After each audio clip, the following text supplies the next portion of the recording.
द्वितीय सेमेस्टर वाले ध्यान देंगे। गणित शिक्षण का ये जो छूटा हुआ पार्ट था, परिमेय संख्या तक हो गया था। परिमेय संख्या वे सभी संख्याएं जिन्हें p बटा q के रूप में व्यक्त नहीं किया जा सकता है अपरिमेय संख्याएं कहलाती हैं। जैसे √2, √3, √5 और भी इससे लगी हुई ढेर सारी चीज़ें हैं जो हम आज आपको बताएंगे इस पर। परिमेय तथा अपरिमेय संख्याओं का योग अपरिमेय होता है। 3 + √5 एक अपरिमेय संख्या है। 3 + √5 एक अपरिमेय संख्या है। परिमेय तथा अपरिमेय संख्याओं का गुणनफल अपरिमेय संख्या होता है। 3 √5 एक अपरिमेय संख्या है। ठीक है, तो जैसे कि कभी पूछ ले कि परिमेय तथा परिमेय संख्याओं का गुणनफल, तो हमेशा अपरिमेय होता है।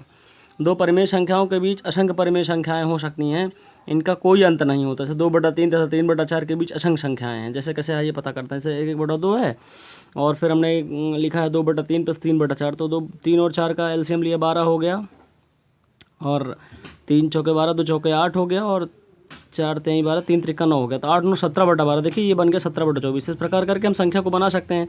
17/22, 17/23, 17/24 आदि ढेर सारी संख्याएं हैं जो तैयार हो सकती हैं।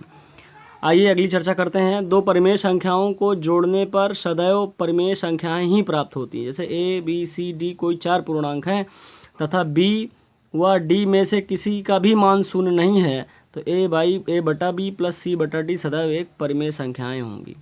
अगली बात करते हैं। अपरिमेय संख्याओं का योग क्रम विनिमयी होता है, अर्थात इनको किसी भी क्रम में रखकर जोड़ा जा सकता है। a बटा b बराबर c बटा d बराबर c बटा d बराबर a बटा b होगा। आइए ध्यान दीजिएगा, जोड़ का सहचर्य नियम देखिएगा ध्यान से। परिमेय संख्याओं को किसी प्रकार से समूह बनाकर जोड़ा जा सकता है। 1/2 + 3/5 + 2/3, तो देखिए 1/2 + 3/5 + 2/3 कर दिया। अगली बार हम क्या कर सकते हैं, 1/2 + 3/5 + 2/3, तो किसी भी तरह करके हम जोड़ देंगे तो जुड़ जाएगा। अगली चर्चा करेंगे। परिमेय संख्याओं के लिए शून्य एक तत्समक अवयव है, अर्थात 0 को किसी भी परिमेय संख्या से जोड़ा जाएगा तो योगफल के रूप में वही संख्या प्राप्त होगी। जैसे a/b + 0 बराबर a बटा b होगा, अर्थात 1/6 में 0 जोड़ेंगे तो 1/6 ही प्राप्त होगा। दो परस्पर विपरीत परिमेय संख्याओं को जोड़ा जाए तो योगफल शून्य होगा। जैसे 3/5 + -3/5 है तो ये शून्य होगा।